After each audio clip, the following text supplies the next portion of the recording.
Hello students, this is 27th lecture of linear algebra और basis और dimension का ये तीसरा लेक्चर है।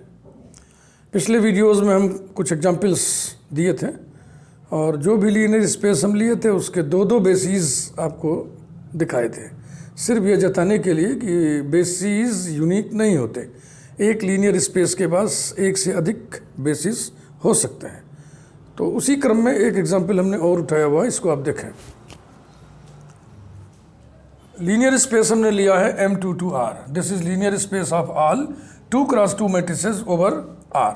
ओवर R माने मैट्रिसेस की एंट्रीज रियल होंगी और फील्ड के रोल में कौन है, फील्ड की भूमिका में कौन है, real field of all real numbers. तो सबसे पहले हम दिखाएंगे कि B लीनियरली इंडिपेंडेंट है। उसके बाद हम दिखाएंगे कि each vector of M22 is linear combination of vectors of B। ठीक है ना। और ऐसा हम क्यों करते हैं सब आपको बताया जा चुका है, उसी बात को फिर बार बार रिपीट करने से कोई फायदा नहीं। लीनियर इंडिपेंडेंस के लिए सिस्टम ऑफ इक्वेशन लिखे और पहले तो आप नोटेशन डाल दीजिए। Let alpha 1 equal to B का पहला element 1 0 0 0, alpha 2 equal to B का दूसरा एलिमेंट ले लिया हमने, अल्फा 3 इक्वल टू बी का तीसरा एलिमेंट और अल्फा 4 इक्वल टू बी का चौथा एलिमेंट। लेट अस राइट, वही सिस्टम ऑफ इक्वेशन में लिखना। Let us write A1 alpha 1 plus A2 alpha 2 plus A3 alpha 3 plus A4 alpha 4 equal to theta. System number 1 आप बता दीजिए कि ये जो स्केलर्स हैं, है ना, ये जो A1 A2 A3 A4 है, ये स्केलर्स है माने फील्ड के एलिमेंट्स हैं। ऐसा ये होमोजेनस सिस्टम है। हमें सिर्फ ये चेक करना है कि जितने स्केलर्स ये लगे हुए हैं इसमें वो सब के सब जीरो हैं, तभी तो हम कह पाएंगे ना कि दीज वेक्टर्स आर Li। तो A1 into 1 0 0 0 plus A2 into 0 1 0 0 plus A3 into 0 0 1 0 plus A4 into 0 0 0 1 equal to theta. M22 linear space है, इसका थीटा कौन होगा, zero matrix, null matrix containing all the elements as zero. Implies that, multiply भी करिए स्केलरली और vectorially जोड़ भी दीजिए, तो इकट्ठे लिख रहा हूँ मैं, है ना। यहाँ A1 आएगा, यहाँ जीरो ही है, यहाँ जीरो ही है, यहाँ जीरो है, तो कुल मिला के A1 आएगा। 0 A2 0 0 माने A2, समझ गए ना। इसी प्रकार से ये हो जाएगा A3 और ये A4 इक्वल टू 0 0 0 0 और सीधा सीधा आपको वैल्यूज़ मिल गई स्केलर्स की। A1 equal to 0, A2 equal to 0, A3 equal to 0, A4 equal to 0। Since all the scalars involved in this system are 0, therefore the set of vectors involved in this equation will be Li। उसको B लिखा है ना question में, तो B is linearly independent. B is linearly independent, ये हो गया।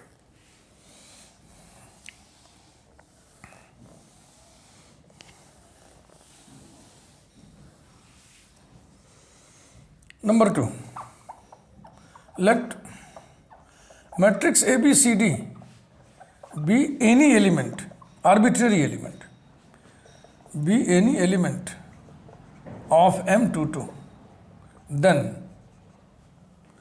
we can write, हाँ बहुत ही ईजी है इसलिए इसको सीधा सीधा लिख दे रहे हैं। We can write ABCD as A into alpha 1, या ऐसे लिखिए A into 1 0 0 0 plus B into 0 1 0 0 plus C into 0 0 1 0 plus D into 0 0 0 1, है ना। देखो इन सभी का जो सम आएगा यही तो है, तो कितना आ जाएगा ABCD।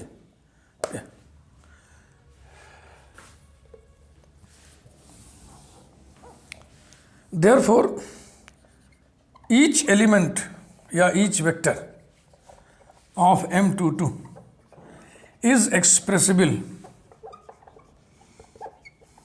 As a linear combination of elements of B. Finally, we conclude that B is a basis. Hence, B is a basis of M22 over the field R. एक एग्जाम्पल और देखें.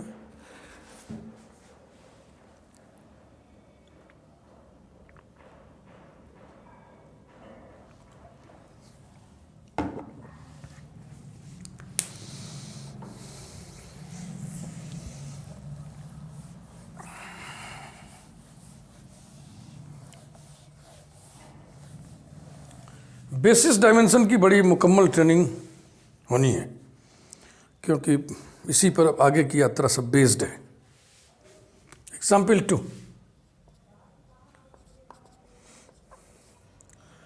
S equal to curly bracket 0 1 1 1 1 0 1 1 1 1 0 1 1 1 1 0 is a basis of M22R. तो अलग से late wait सब लिखने की जरूरत नहीं, यहीं पे हम आपको समझा रहे हैं, आप लिखिएगा अच्छे से. अल्फ़ा 1 अल्फ़ा 2 अल्फ़ा 3 अल्फ़ा 4 इनके हम नोटेशंस डाल दिए. पहले LI दिखाना है, सिस्टम ऑफ इक्वेशन तैयार करिए. A1 alpha 1 plus A2 alpha 2 plus A3 alpha 3 plus A4 alpha 4 equal to theta. Number 1. AI सारे के सारे कहाँ के एलिमेंट हैं? जो फील्ड है. फील्ड कौन है? Real field R. Implies that A1 से मल्टीप्लाई करके लिख रहा हूँ मैं. 0 A1 plus A2 0 A2 plus A3 0 A3 plus A4 0 equal to 0 0 0 0. Implies that. अब पहले प्लेस के एलिमेंट को सबको जोड़िए तो हो जाएगा कितना? A2 plus A3 plus A4 equal to 0. अब 1 2 प्लेस के एलिमेंट्स को ऐड करिए. A1 plus A3 plus A4 equal to 0. अब इस प्लेस पर आइए. A1 plus A2 plus A4 equal to 0. और अब इस प्लेस पर आइए. A1 plus A2 plus A3 equals to 0. Number of unknown variables are 4. तो 4 क्रॉस 4 में इसको बढ़िया से सजा करके लिखा जाए.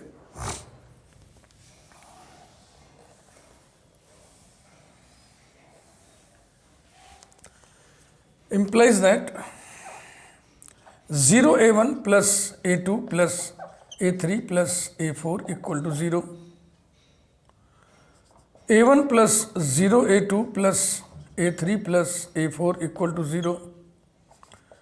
A1 plus A2 plus 0 A3 plus A4 equal to 0. A1 plus A2 plus A3 plus 0 A4 equals to 0. ये हो गया सिस्टम ऑफ इक्वेशन नंबर 2. डाल दे रहे हैं इसको. और इसमें number of unknown variables n is equal to 4. चूँकि 4 रोज 4 कॉलम्स का सिचुएशन है ये, तो हम डिटर्मिनेंट टेक्निक इस्तेमाल करेंगे, जो कि आसान पड़ता है. हमें यही तो चेक करना है ना कि this homogeneous system has trivial solutions only, और is there any possibility to exist non trivial solutions. तो इसके लिए D हम कैलकुलेट करते हैं. D माने डिटर्मिनेंट ऑफ कोएफिशिएंट्स. अगर D 0 आ गया तो इस सिस्टम के पास नॉन जीरो सोल्यूशंस भी होंगे. जीरो सोल्यूशन तो होंगे ही होंगे. और अगर D नॉन जीरो आ गया तो इसका मतलब इसके पास केवल ट्रिवियल सोल्यूशंस है. This is equal to determinant 0 1 1 1 1 0 0 0 0 sorry 1 1 फिर 1 1 0 1 1 1 1 0 ऐसा है. अब इसकी मदद से हम इधर जीरो कर ले रहे हैं। C2 नहीं तो 4x4 का डिटर्मिनेंट है, इसे एक्सपेंड करोगे तो भारी पड़ेगा, इसलिए हम जीरोज़ इसमें हम पैदा कर ले रहे हैं ताकि आसानी हो जाए। C2 is replaced by C3 is replaced by C3 minus C2, है ना। This column minus this column तो यहाँ जीरो हो जाएगा, this column minus this column तो यहाँ जीरो हो जाएगा इस स्थान पे। C4 is replaced by C4 minus C2।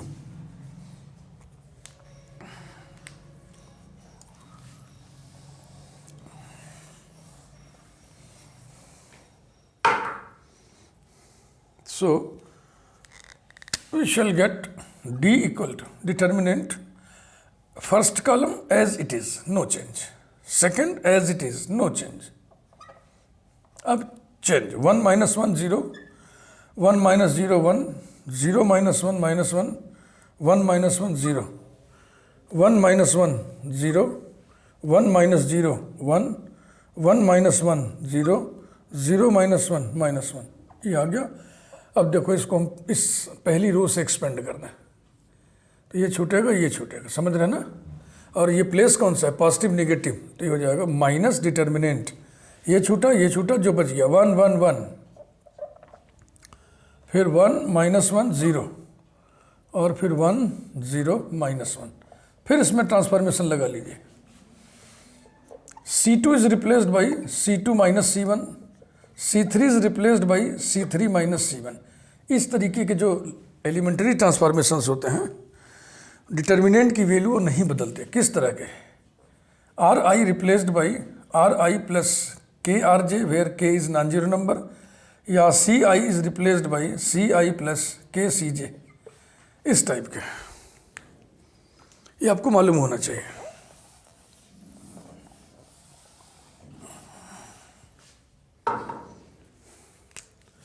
Equals to minus determinant 1 1 1, 1 minus 1 0, minus 1 minus 1 minus 2, 0 minus 1 minus 1, 1 minus 1 0, 0 minus 1 minus 1, minus 1 minus 1 minus 2, फिर वही अब इससे एक्सपेंड कर लीजिए, इससे तो हो जाएगा माइनस ब्रैकेट में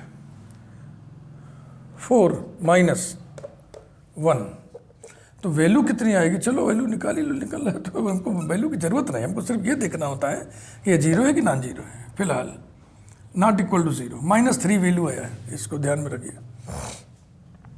तो चूंकि D नॉन जीरो आ गया, इसका मतलब system has no non zero solutions, यानी कि therefore the system have zero solutions only, zero solutions only, मतलब क्या हुआ इसका, जितने भी अननोन वेरिएबल्स हैं यानी स्केलर्स हैं वो सब के सब जीरो होंगे। A1 equal to 0, A2 equal to 0, A3 equal to 0, A4 equal to 0। 10 S is linearly independent. अब हम दिखाएंगे M22 के सारे एलिमेंट्स S के एलिमेंट्स के LC के रूप में लिखे जा सकते हैं। इसके लिए हम ये दिखाएंगे कि M22 का any element, arbitrary element S के एलिमेंट्स के LC के रूप में लिखा जा सकता है। Let A B C D be any element of M22. Let us write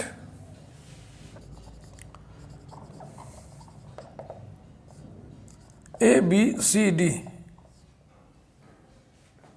equals to x1 alpha 1 plus x2 alpha 2 plus x3 alpha 3 plus x4 alpha 4। Number 3, हमें यही पता करना है अल्फ़ा 1 अल्फ़ा 2 अल्फ़ा 3 अल्फ़ा 4 के linear combination के रूप में ये लिखा जा सकता है कि नहीं। हमने लिख दिया तो नॉन होमोजेनस सिस्टम हमारे सामने आ गया ना। अब इसकी कंसिस्टेंसी हम चेक करेंगे, इसको हम सॉल्व करते जाएंगे। अगर ये कंसिस्टेंट है कि हाँ भाई हाँ सलूशन इसके पास है, तो इसका मतलब क्या हुआ, इसका मतलब ये हुआ कि ऐसा हो सकता है, माने आर्बिट्रेरी एलिमेंट S के एलिमेंट्स के LC के रूप में लिखा जा सकता है। तो ये नॉन होमोजेनस सिस्टम है, इसी को सॉल्व करना है। तो जहाँ तक मुझे ध्यान आ रहा है, ये कितना आया था?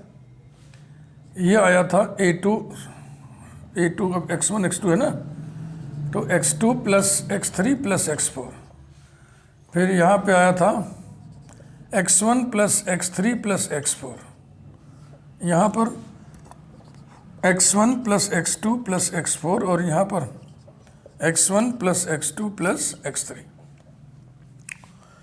implies that x2 plus x3 plus x4 equals to A, x1 plus x3 plus x4 equal to B, x1 plus x2 plus x4 equal to C, x1 plus x2 plus x3 equal to D। ये non homogeneous system है। फिलहाल इसको पहले हम सजा के कायदे से लिखें 4x4 में। बहुत ध्यान समझिएगा, हमको कुछ सॉल्व वॉल्व नहीं करना है, हमको बस केवल पता करना है consistency. implies that 0x1 plus x2 plus x3 plus x4 equal to A, x1 plus 0x2 plus x3 plus x4 equal to B, x1 plus x2 plus 0x3 plus x4 equal to C, x1 plus x2 plus x3 plus 0x4 equal to D। ये हो गया number 4। Number of unknown variables is 4। ये non homogeneous system है, सिर्फ हमको ये पता करना है कि इसके पास सोल्यूशन है, यानी दिस इज कंसिस्टेंट। कंसिस्टेंसी के लिए क्रैमर्स रूल आपको बताए थे डिटर्मिनेंट में कि नॉन होमोजेनस सिस्टम कंसिस्टेंट कब होता है? जब D नॉट इक्वल टू 0। तो D निकालिए 0 1 1 1 1 0 1 1 1 1 0 1 1 1 1 0 और अभी अभी हम लोग इसकी वैल्यू कितनी निकाले थे? -3, जो कि नॉन जीरो है। तो फिर लिख दीजिए Therefore, the system is consistent. The system is consistent. It means that, थोड़ा और अर्थ याद दे रहे हैं हम इसको। It means that there exist scalars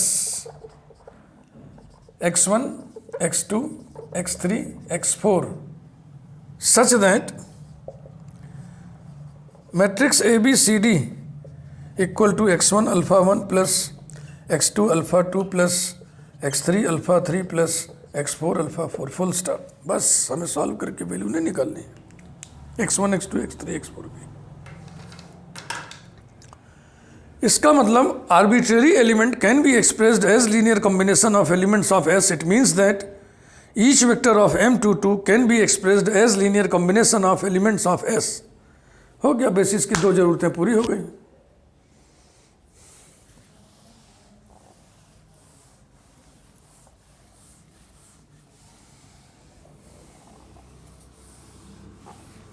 Finally,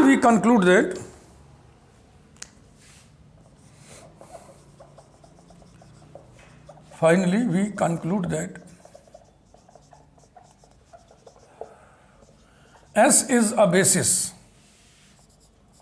S is a basis of the linear space M22R. Basis dimensions की खूब जानकारी आपको हम दे दें। बेस आपका मजबूत होना चाहिए।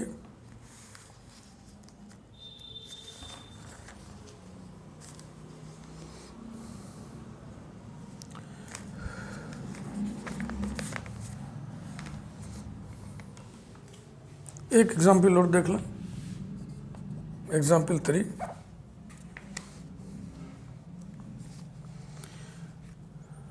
We know that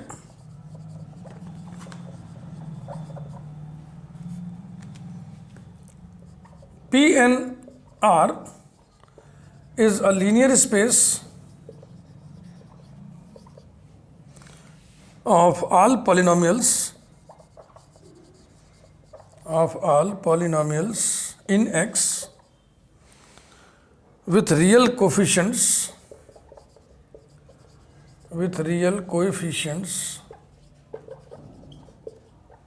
of degree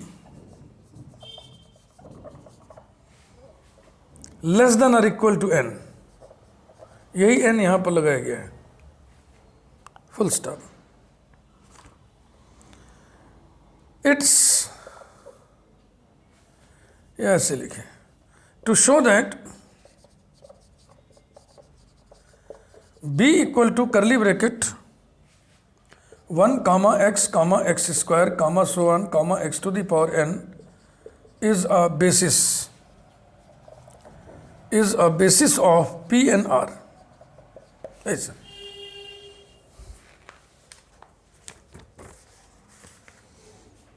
बहुत छोटा सा है, इसको जल्दी जल्दी देख लो ताकि वीडियो साइज आधे घंटे से ज़्यादा ना बढ़े.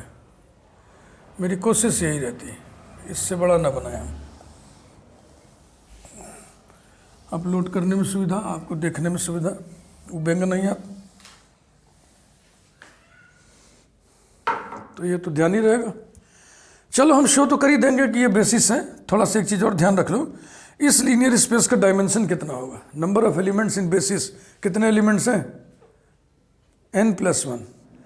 तो ध्यान रखिएगा, n देख करके इसका डायमेंशन n मत बोल दीजिएगा झटके में, इसको याद रखना पड़ेगा, सब स्टैंडर्ड रिजल्ट है. तो नंबर 1,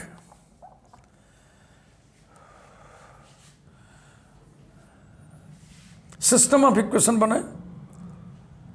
a1 इंटू 1 पहला vector plus a2 into x plus a3 into x square plus so on plus, ऐसा करो इसको a0 ले लो तो अच्छा लगेगा ना, जितनी पावर उतना यहाँ सफिक्स रहे, देखने में अच्छा लगेगा.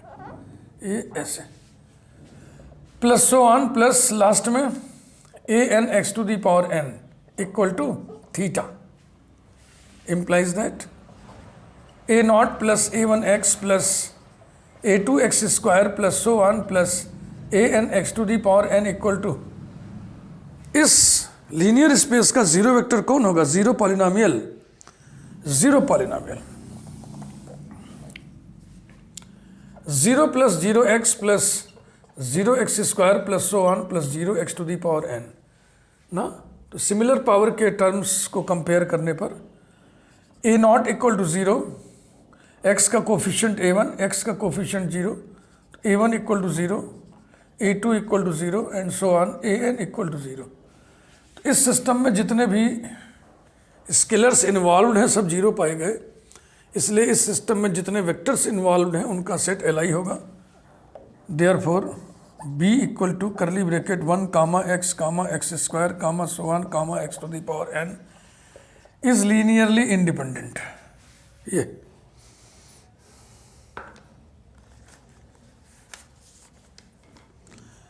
नंबर 2, लेट, बदल दे रहे हैं इसको, x0 प्लस, अब x कंफ्यूजन करेगा ना तो कुछ और ले लिया जाए, b ले लेते हैं, b0 plus b1x plus b2x square plus so on plus bn x to the power n.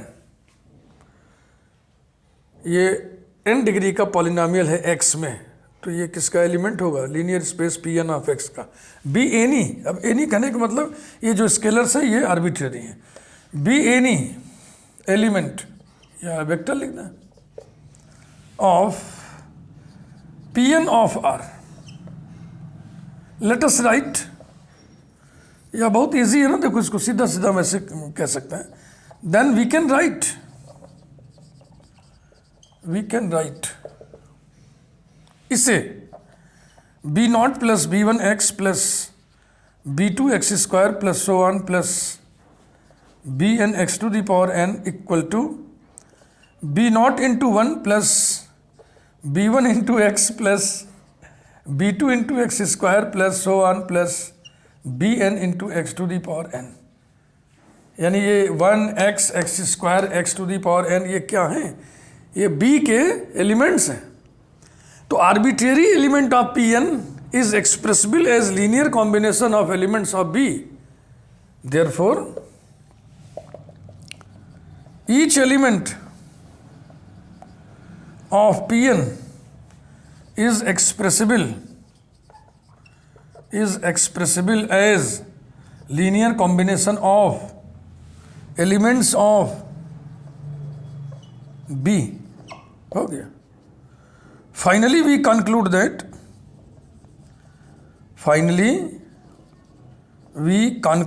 that B is a basis. B is a basis of Pn of R. ये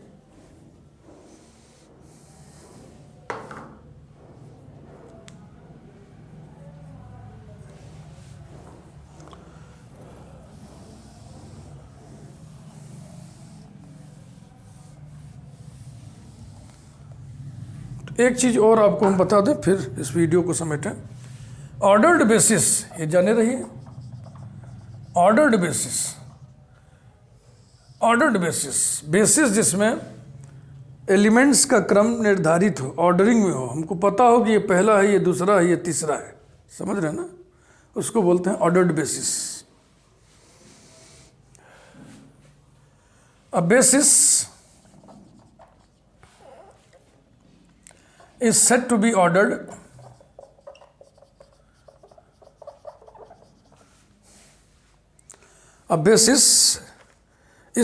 ordered if elements are written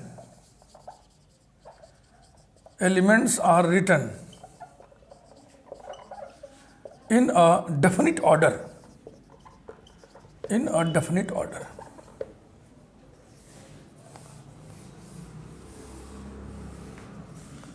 इससे समझिए थोड़ा और. Let curly bracket E1, E2, E3 be a basis of R3R. Then we can write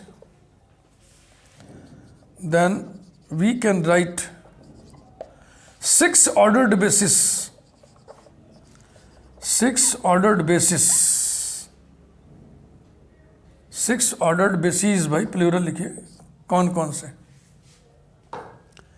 पहले number पर E1 fix किया हमने, और दूसरे पर एक बार E2, E3 लिख दिया, और एक बार E3, E2 लिख दिया.